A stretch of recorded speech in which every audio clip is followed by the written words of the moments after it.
बिस्मिल्लाहिर्रहमानिर्रहीम। नाज़रीन, मैं हूं जावेद बलोच और आपसे मुखातिब हैं पाकिस्तान की इस्लामाबाद की सियासी ख़बरों के हवाले से जो अपडेट्स हैं और जो हैपनिंग हो रही है इस्लामाबाद में, लाहौर में, पाकिस्तान में, उसके मतलब आपको आगाह करने जा रहे हैं। रात 12 बजे आपने जब टीवी चैनल जिन्होंने ऑन किए होंगे उन्होंने एक बड़ा ऑपरेशन देखा होगा कि पुलिस की भारी नफरी जो है वो एक ऑपरेशन कर रही है। ये ऑपरेशन किसी डाकू के ख़िलाफ़ नहीं था। ये ऑपरेशन किसी दहशतगर्द तंजीम के ख़िलाफ़ नहीं था और ना ही ये ऑपरेशन किसी जंगल में था, ना पहाड़ों पे था, ना दूर दराज इलाकों में था, बल्कि ये ऑपरेशन लाहौर शहर के इंतहाई अहम और जो है वो रेड जोन के इलाके में हुआ। और ऑपरेशन किसके ख़िलाफ़ था? ऑपरेशन था इस मुल्क के सबसे बड़े सूबा पंजाब के साबिक़ वज़ीर आला चौधरी परवेज़ इलाही की गिरफ़्तारी के लिए, जहाँ पर पंजाब पुलिस और एंटी करप्शन जो है उन्होंने मिलकर ये ऑपरेशन किया। पुलिस की भारी नफरी जो है वो वहाँ पहुँचती है उनकी रिहाइशगाह पर और रात 12 बजे जो है वो डोर नॉक किए जाते हैं, गेट जो है वो खड़काए जाते हैं, लेकिन उन्हें बताया जाता है कि चौधरी परवेज़ इलाही जो है वो घर पे नहीं है। इसके बावजूद ये ऑपरेशन जारी रहा और अंदर से कुछ मुलाजमीन ने मुज़ाहमत की और बाहर से पुलिस ने जो है वो लाठियाँ बरसाईं, जो है वो अपनी कार्रवाई की। लेकिन अफसोसनाक जो सबसे बड़ा अफसोसनाक अमर ये है कि हमने कभी पहले नहीं देखा कि किसी मुल्ज़िम की गिरफ़्तारी के लिए अगर जो है वो पुलिस रेड करे तो बख्तरबंद गाड़ी से जो है वो गेट तोड़ दी जाए। बख्तरबंद गाड़ियाँ जो है वो घरों के अंदर घुसाई जाएँ और बख्तरबंद गाड़ी से गेट तोड़कर जो है वो अंदर दाखिल हुआ जाए। हमने ये पहले कभी नहीं देखा। सियासी दुश्मनियाँ जो है वो शुरू से चली आ रही होती हैं और एक गांव से लेके और मुल्क के वजारत उज़्मा तक जो है वो कौंसल की सीट से लेके वजारत उज़्मा की सीट तक जो है वो सियासी दुश्मनियाँ होती हैं। लोग सियासी दुश्मनियाँ करते भी हैं, निभाते भी हैं और जो है भुगतते भी हैं। लेकिन आहिस्ता आहिस्ता ये सियासी दुश्मनियाँ जो हैं वो इस कदर संगीन सूरत अख्तियार कर गई हैं, शायद जो है वो एक नया पाकिस्तान का जो कल्चर आया है उसमें आके जो नॉर्म्स थी हमारी, जो हमारी चादर और चारदीवारी का तकद्दुस का एक एलिमेंट होता था, वो हम शायद जो है भूल गए हैं। मामला ये नहीं है कि आज हम किसी को गिरफ़्तार कर रहे हैं तो कल हम गिरफ़्तार नहीं होंगे। मामला ये नहीं है कि आज किसी के ख़िलाफ़ मुकदमा दर्ज हो रहे हैं तो कल हमारे ख़िलाफ़ नहीं होंगे। हमने देखा, शुरू से देख रहे हैं, कभी मोहतरमा बेनज़ीर भुट्टो साहबा अगर होती इक़्तिदार में तो नवाज़ शरीफ जेल में होते।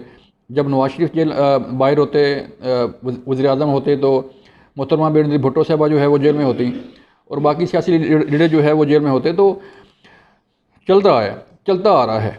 लेकिन गुज़श्ता जो है वो 5-6 सालों में, 7 सालों में जिस तरह ये सियासी दुश्मनियाँ जो है वो उनमें ऐसी संगीनी आई है, ऐसी जो है वो चेंज आया है, एक नयापन आया है कि जिससे जो है वो ये लगता है कि उसमें सारी इखलाकियात, सारे नॉर्म जो है वो पसे पुश डाल दिए गए हैं और एक दूसरे को गंदा करने के लिए ना तो चादर और चारदीवारी का तकद्दुस का ख्याल किया जा रहा है, ना किसी की प्राइवेसी का ख्याल किया जा रहा है, ना किसी की ज़ाती लाइफ जो है उसका ख्याल किया जा रहा है।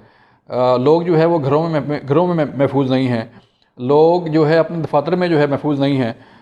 यूँ लगता है कि जैसे कोई बोलेगा या कोई हरकत करेगा तो उसकी चंद दिन बाद जो है वो, चंद दिन बाद नहीं बल्कि हस्बे ज़रूरत जो है उसकी वीडियो ऑडियो लीक हो जाएगी और लोगों की अपनी ज़ाती ज़िंदगी जो है वो दांव पर लग चुकी है और किसी का ना तो घर महफूज है और ना ही कोई दफ्तर में महफूज है, ना किसी की ज़ाती लाइफ जो है वो महफूज है और ना ही कोई ख्याल किया जा रहा है कि किसी की ज़ाती ज़िंदगी के बारे में या किसी के घर में घुसना है तो कोई सर्च वारंट या कोई ऐसी चीज़ जो है उसकी भी ज़रूरत होती है कि नहीं होती। यानी हो ये ऑपरेशन जो है वो हम उस पर आते हैं कि 8 घंटे का ये ऑपरेशन था और 8 घंटे में पुलिस ने, हम देख रहे थे कि अंदर से भी जो है मुज़ामत हुई, अंदर से भी जो है वो पथराव किया गया पुलिस पर, जो है वो पुलिस के मुताबिक जो है वो पेट्रोल बम फेंके गए, पानी फेंका गया।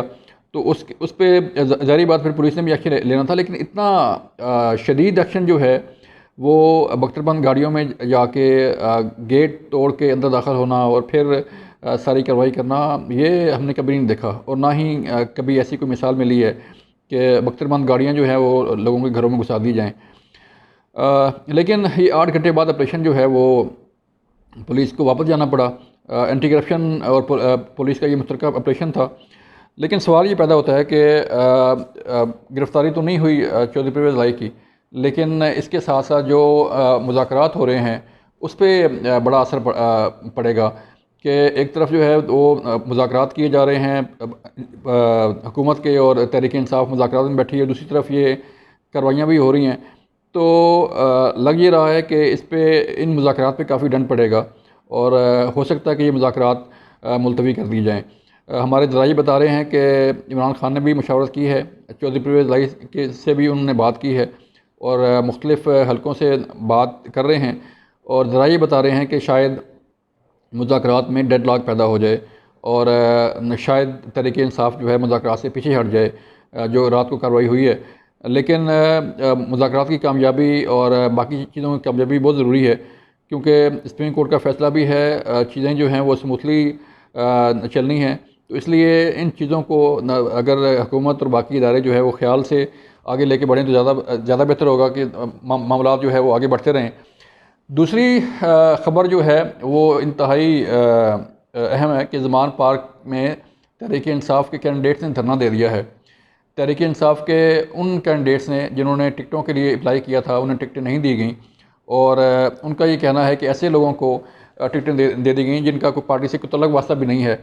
इम्पोर्टेड लोगों को टिकटें जो है वो दी गई हैं तहरीक इंसाफ के चेयरमैन इमरान खान साहब की तरफ से और उसके ख़िलाफ़ जो है वो तमाम कैंडिडेट्स सरापा एहतजाज हैं जो तहरीक इंसाफ को डिफेंड कर रहे थे, तहरीक इंसाफ के साथ चल रहे थे और जो तहरीक इंसाफ के ख़िलाफ़ कार्रवाइयाँ हो रही थी उनके सामने खड़े हुए थे।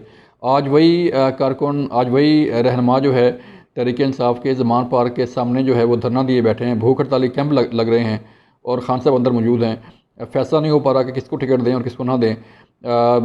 टिकटें जो है वो पहले टिकटें इंटरव्यू हुए, फिर टिकटें तकसीम हुई, फिर जब एहतजाज हुआ, पता लोगों ने रिपोर्टें दी कि ये तो जो है वो क्रिमिनल लोग हैं, फ़लाँ जो है वो उस पर इतने पर्चे हैं, फ़लाँ पे इतना जो है, तो फिर खान साहब ने रिव्यू भी किया। लेकिन उस रिव्यू के बाद भी जो है वो लोगों के तहफ़्फ़ुज़ात बाकी हैं।